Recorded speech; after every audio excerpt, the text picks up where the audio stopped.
Hey everybody, welcome to another episode of the Rapcast. I'm Samson Folk. This isn't really a reaction podcast or a weekly podcast or anything like that. It's something that I did in the summer, which was talk to Ben Pfeifer when he was going over Scotty Barnes' Montverde tape, his FSU tape, and kind of comparing and contrasting how he reached, the point where he's at currently, where people think he's going to be a star in the league, rookie of the year, all that kind of stuff. And seeing how that looked via his earlier tape. And what Ben has done is there's a video that will be linked now and in the description. He looked at Pascal Siakam's tape at New Mexico and kind of was like, how didn't we see this all NBA player, the guy who looks like top 10 this season, currently injured, of course, but how didn't we notice these markers? How did he overcome his seeming limitations, and how did he kind of exacerbate his already existing traits, all that kind of stuff? So Ben Pfeifer, a human being, how you doing, man? I'm doing good. I'm glad to be back. I am a human being, as far as I know. So Yeah. So okay, first thing, Pascal Siakam. He picks up basketball late. There was a rumor going around that he was in a seminary and going to be a priest. For everyone who came to that, that's not true. He was at a seminary school. That was just school for him, though. He was not going to be a priest, but he did pick up basketball late. And I think that factors into kind of the overall discussion. I kind of want to start there. Why is picking up basketball late, in your opinion, create the kind of change the development curve, and why should it create different expectations for those types of players? yeah, I mean, one of the knocks on Pascal coming out was that he was a 22-year-old sophomore, which age is really important. The younger a guy is when they're producing, there's a better chance they're going to be a star. I mean, feels pretty like obvious, I guess, is like the guys who dominate really young. But Pascal, despite being like a 22-year-old sophomore, was very new to basketball and therefore had a very delayed like development curve. So it's not like he was like some of these American high school kids where they're like in the spotlight and since they were 13 and have been playing their whole lives and have all that time to develop. Pascal has been made like had to make up for a lot of lost time, and he obviously has done so wonderfully over the last 7 years or whatever. But yeah, when it comes to evaluating those guys, it's important to not just be like, oh, he's old, so it's not going to work out. Like Obi Toppin's another example who like was late. It was like late to basketball. Like he like didn't have his first dunk until he was like 18 or something, which is crazy. There are plenty of examples, but yeah, like he like being like newer to basketball meant that he was just like further behind at that point than his like same age peers. So the developmental curve thing, the big deal about that is like what will develop. He's further Mm-hmm. behind, but he's only further behind if he's going to catch up in some regards. You Right. know what I Yeah. mean? And so Mm-hmm. why would we look at a player like that, or any player who comes to basketball late, as not somebody who is further behind, but somebody who is just not had that opportunity? Like, if you understand what I mean. Yeah. Well, I mean, I think it's the same. You could use the same thing if you look at like an 18-year-old with really interesting traits, where it's like, oh, they just haven't like we wouldn't think of them as behind. We would just say like, oh, they haven't developed yet. But there are some really interesting things about them. Where for like Pascal, for example, we have a guy who has like really interesting athletic tools and some like really interesting scoring flashes and like a really interesting shot making game. Just a very unique overall profile and way about him. And it's like if this guy is doing this, like doing what he's doing, like when he's so new to the game, like what can we get out of him when we have him learn more about basketball and fundamentals and all those things. So the first thing then is at New Mexico State, you said he's a post hub. He gets like post entry passes. He works from there, can do like quick little duck ins and all that other kind of stuff. What about his game translated that didn't surprise you, first of all? Definitely the finishing and like the interior scoring, as I kind of touched on, is like even if it's like manifested in a different way. Pascal was an incredible finisher in college. Like the touch and like the twisting shots and the ability to hit shots with like both hands from different angles was great. And even if it was more like hook shots than drives, I think you definitely could have expected that to translate The question would have just been like, how does he get those shots in the NBA? Because you assume you're not going to run your like 6'9" rangy forward like off a bunch of post ups every game in the NBA. That just doesn't happen. And also transition probably, yeah. I feel like transition is a thing that's pretty like it's like quite translatable. And Pascal was always really impressive in the open floor with his speed and his fluidity and his athleticism. So yeah, those were the main things I would say, as well as some of the defensive playmaking stuff, which obviously he has become a lot more, technically sound and comfortable on defense.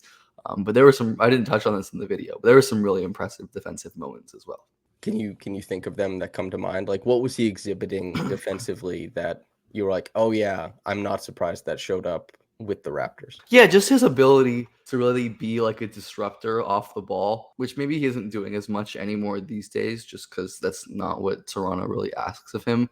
But when you see him play in that like very like aggressive, lengthy scheme that bothers a lot of really impressive offensive players, the game where they had like turned Trey over 12 times or whatever, you see him using his length and his instincts when he's making weak side rotations or when he's recovering when someone else gets beat off of the drive, where Pascal always had a really good instinct for that, and was always really aggressive and willing to like cover for weak spots and in the defense when help was needed, or he would go that like extra effort to get a block on a 3-point shot or something, or it's like go for a steal one pass away, like and pick the ball and go the other way. Okay, so outside of the post-up stuff, Pascal Siakam burgeoning skills at New Mexico. What was he asked to do outside of his role, and how often was that happening? So as I mentioned, it was mostly just mid post stuff was by far the most common thing he did, which again is really just funny to watch. It's always just a fun experience being like, this is crazy that this guy looked like this, and this is what he did like even like 7 years ago. It's a long time ago. But the extent of the perimeter stuff would have been like attacking off of like maybe a closeout, or like attacking from like 22 feet and taking one dribble and then going into like a little floater or like a short mid-range jumper, or like drawing a foul or something. Or he would like get a post up in like the short corner, like the mid elbow kind of area, and like face up into a jumper, or he'd like drive into a post up or like a hook shot or something.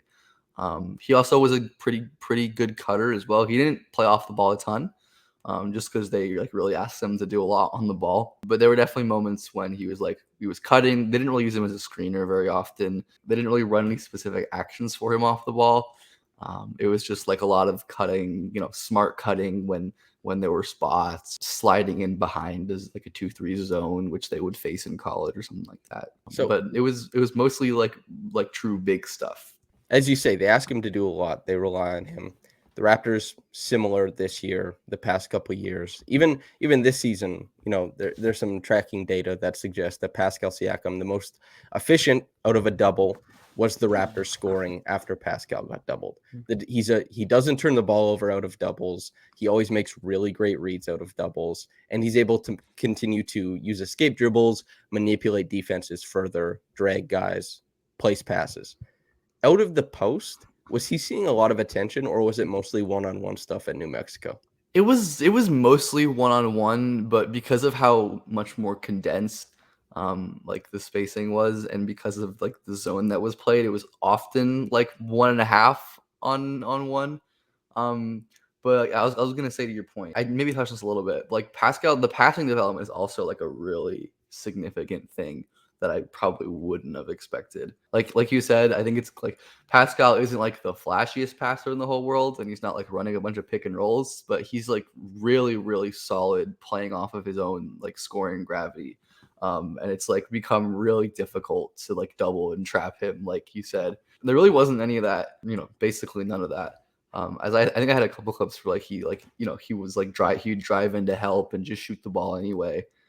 He didn't really have any sort of feel for like where defenders were coming from and how to punish that. So like they were basically starting from scratch on that, which is really cool considering that he's become so effective, and it's someone who can just seemingly quietly rack up like 10 assists in a game just playing off of kickouts and passes to cutters when, defenses are just like terrified of him scoring on them. The big thing for Pascal that differentiates him is that he is largely a one pass away passer. And you talked about that scoring gravity, though, is that his scoring gravity is so massive and he's so comfortable operating from his own spot, is that he makes one pass away more dangerous. And that's because he uses the middle of the floor as a hub where other people typically don't.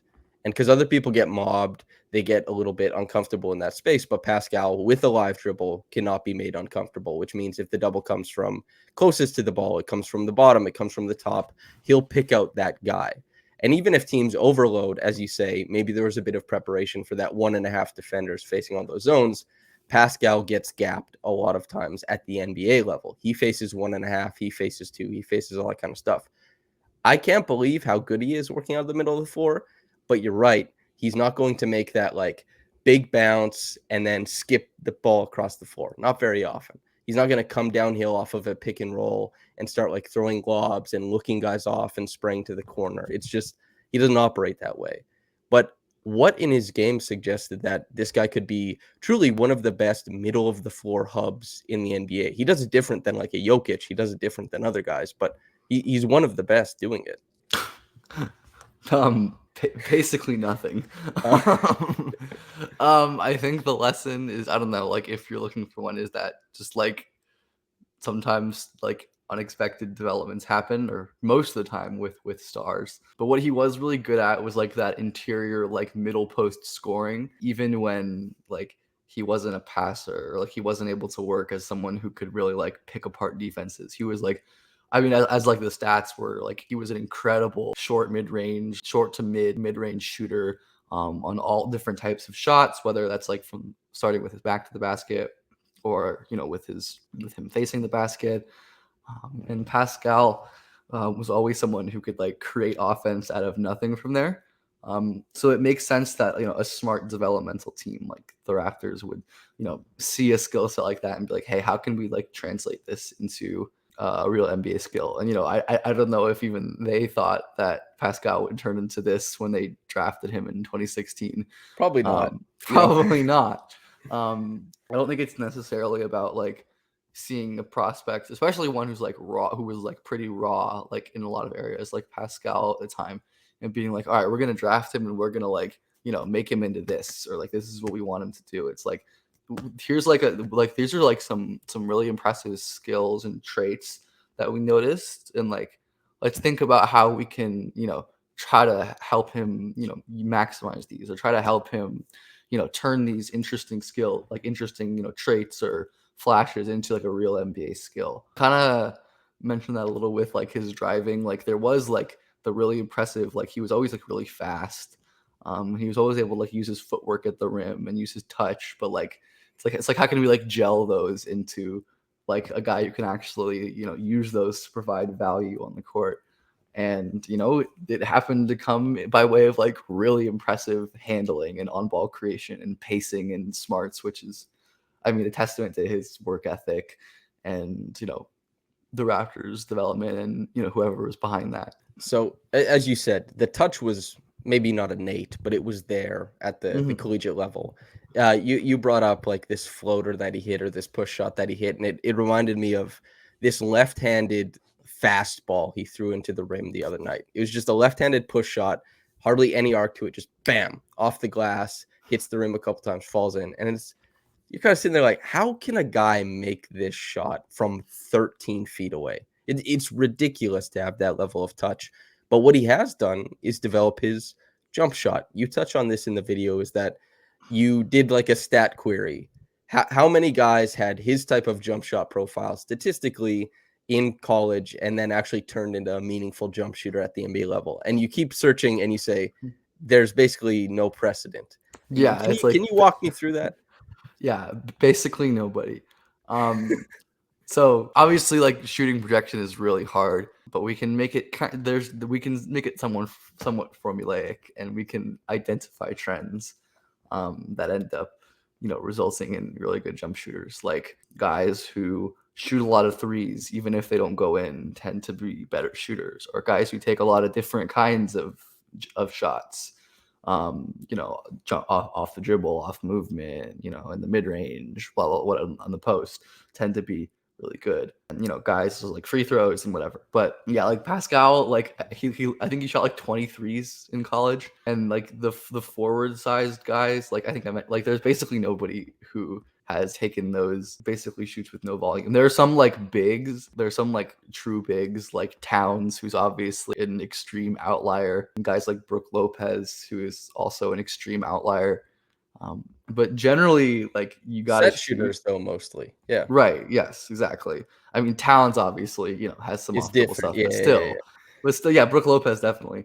But what Pascal did have, like more than almost anyone, was that like mid range long two scoring, which is something that I've found is like really impactful. Like classic examples are like Kawhi, who was, not really a 3-point shooter, but was just like annihilating from that like long mid 15-foot kind of area with a bunch of different kind of shots. Chris Middleton was this way, Jason Tatum was this way, but all those guys like took threes in college.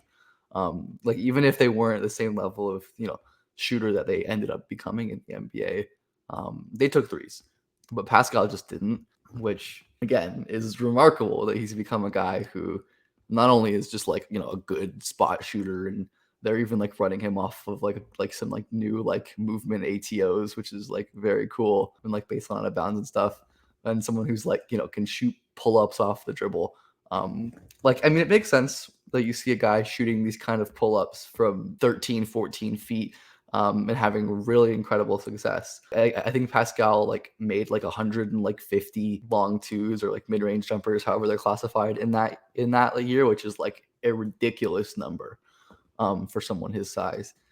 Like better than all of the other examples I mentioned. So I guess it's just like taking that like extreme outlier skill and being like, we have a guy who's like obviously got like really nice touch around the rim. He's like a pretty solid free throw shooter, but then has this like really like incredibly diverse and surprisingly like well refined 7 to 16-foot scoring profile. So I mean, it makes logical sense that a guy who's like really impressive at hitting these like twisting step backs from 12 feet, you could say like, okay, let's over the course of multiple years, let's work this back and back, and obviously that's worked out really well.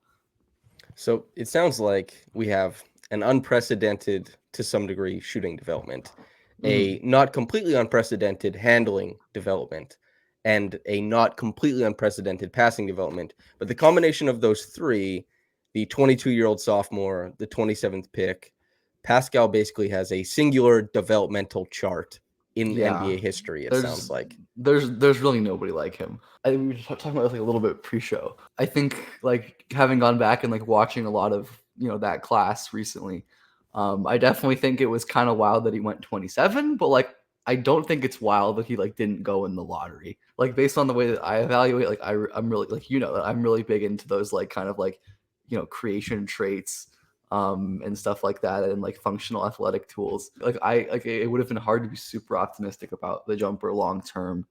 It would have been hard to really imagine him as like a real creator, but I think it's like impressive to the Raptors' imagination, which is like genuinely very important. Like as I mentioned, like there were a lot of the fledgling kind of tools that Pascal uses today to create offense, like the footwork on those little spins in the post, or some quick handle X stride length kind of sequences within short areas, or like the really impressive like initial first step was just like either a straight line drive or a post up or whatever. And I think the Raptors have found a way to turn those into a cohesive scoring, creating on ball machine.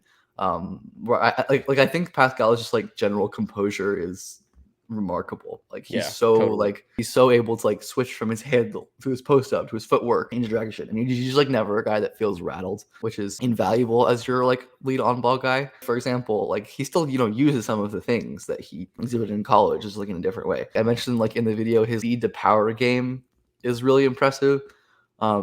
Like someone who is able to like get himself deep position on post ups, which is not something you really see a lot of players do. Or Pascal is so good with his back to the basket even still. And working with his footwork and spinning off when you're beating a guy all the way to like 6 feet. And if you don't want to, like, the help's coming and you don't want to have to rush, a difficult floater or layup, you can just turn your back to the basket, take a second, and score much more easily. And on most drivers as prolific as Pascal don't have the luxury of being able to do that. Yeah. That's the biggest thing, that why I'm now, Pascal isn't the top tier number one option in the NBA.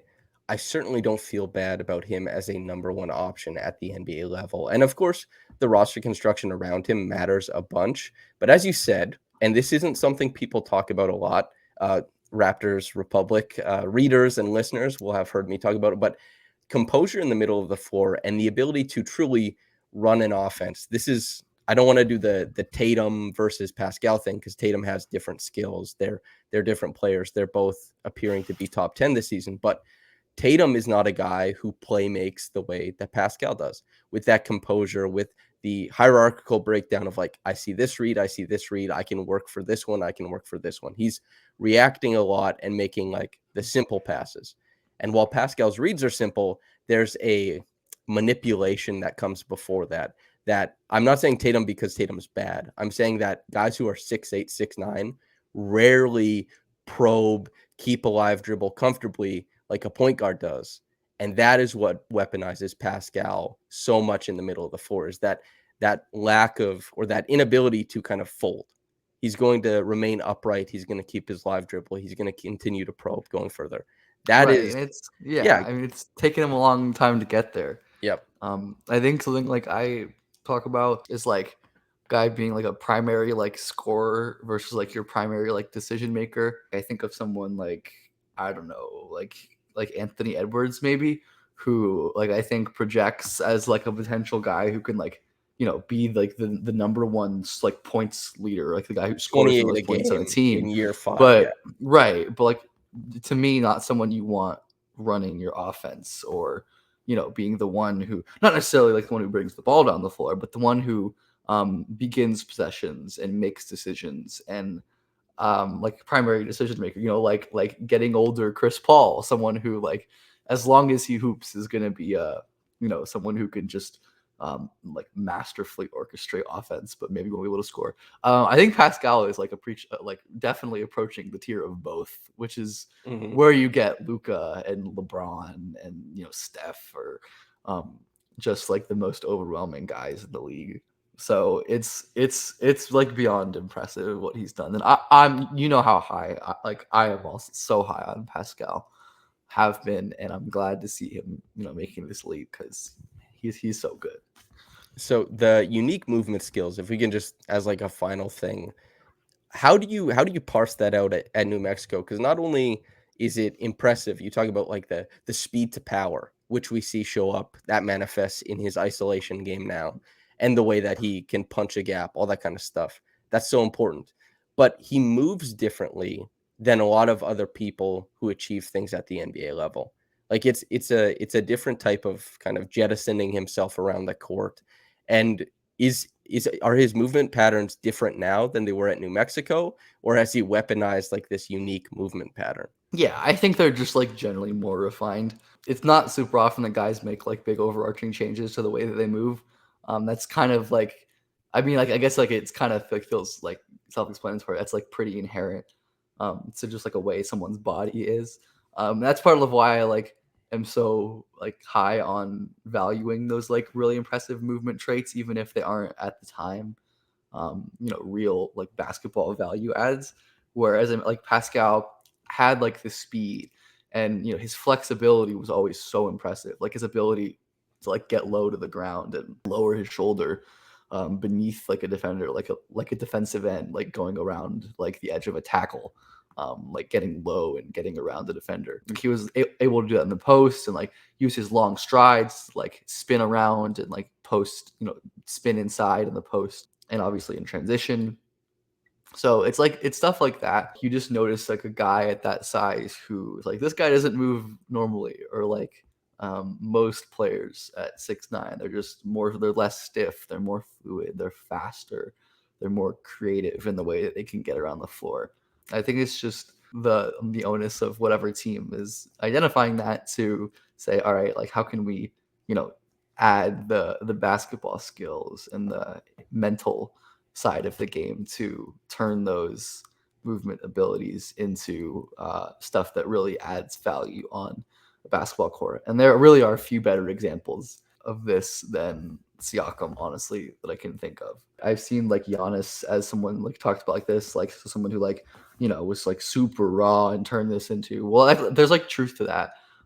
Like Giannis was like, as like an 18-year-old was like way more advanced than 22-year-old Hmm. Pascal as a handler and a passer, and a driver.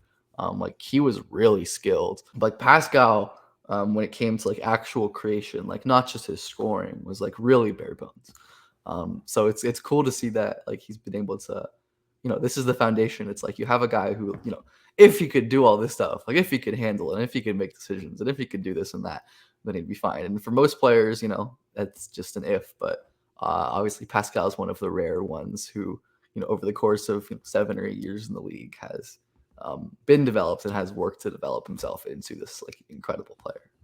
So I love talking about this stuff because this is part of this is why I've been saying I don't want to shun OG's creation possessions yet. And I want him to put the ball down instead of just shooting threes and that kind of stuff. Is you say stride length, and people are listening.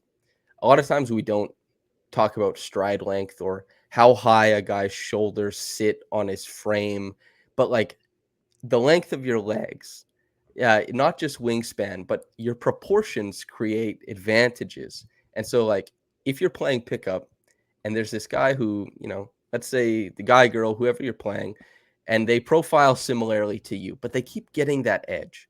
Sometimes, genuinely, that is the length of the stride. If they, when you try and score on them, have that little extra thing, you guys might be the same height.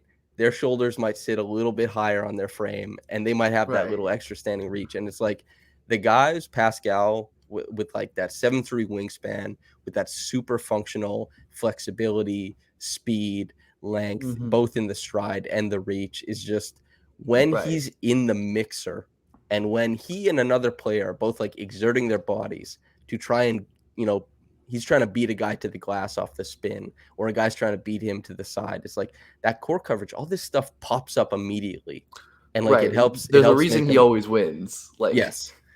Like I think it's like again identifying, even if those like traits, the golden thing is like guys who are able to, the prospects I guess specifically, who are able to like have those traits and use them functionally already. Like even if you have guys like Pascal who at the time of the draft or when he was in college aren't necessarily there yet. I think it's definitely reasonable to be like hey, like I see him like taking 2 steps and getting all the way to the rim. Like we can definitely teach him how to condense these steps or where to place them to actually like get around his defender really easily and not just run straight through them, or something like that.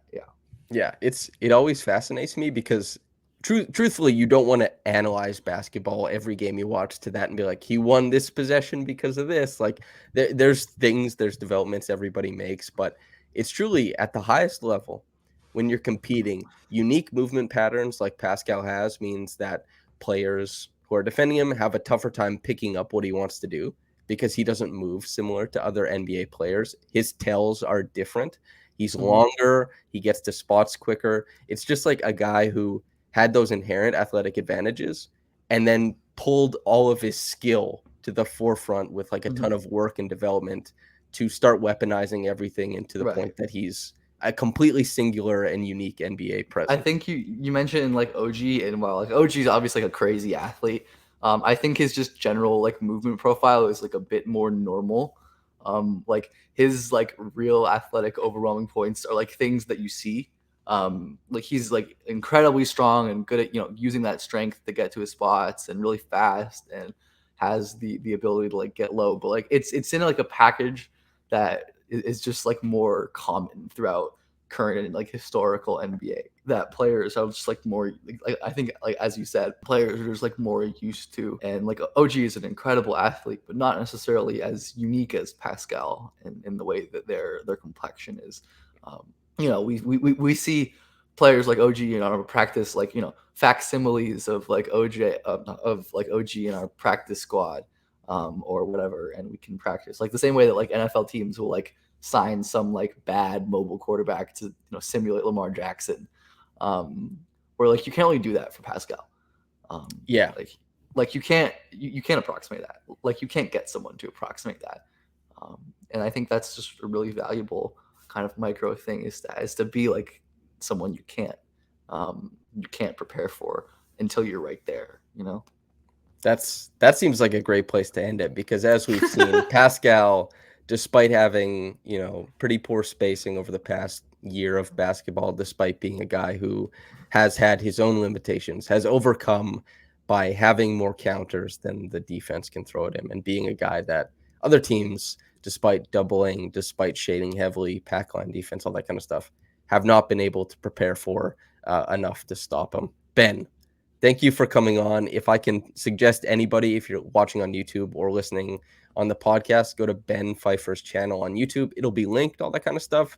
You can watch him talk about, hey, wow, this is what Giannis looked like in Greece, and this is how it manifested into the player that he is. You can watch him talk about Scotty Barnes. You can watch him talk about recently, Pascal, guys, and Matherin for any Canadian fans as well. So just Ben does like an awesome job. Shea. Yes.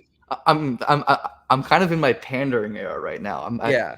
I almost put on my Raptors shirt before I woke up, but I was like Exactly. Trying to get the people north of the border. But if I can just say for the listener, for the viewer, basically it's Ben who has like a history and a current history with scouting, walking through tape and telling you what's important and why. And that's a really cool thing to watch somebody just kind of do, especially if you trust that their eye test is doing some decent work. So Ben, thank you for coming on, man. Of course, it's always a pleasure. I'm excited to do this again when I eventually do more Raptors pandering in the future. Yeah. I'd like to see OG, please. Our mutual friend PD always talks about how interesting he was at Indiana. He was like another guy who was like very like limited in his skills. And then just also, day one, good 3-point shooter, which is kind of nuts at the NBA level.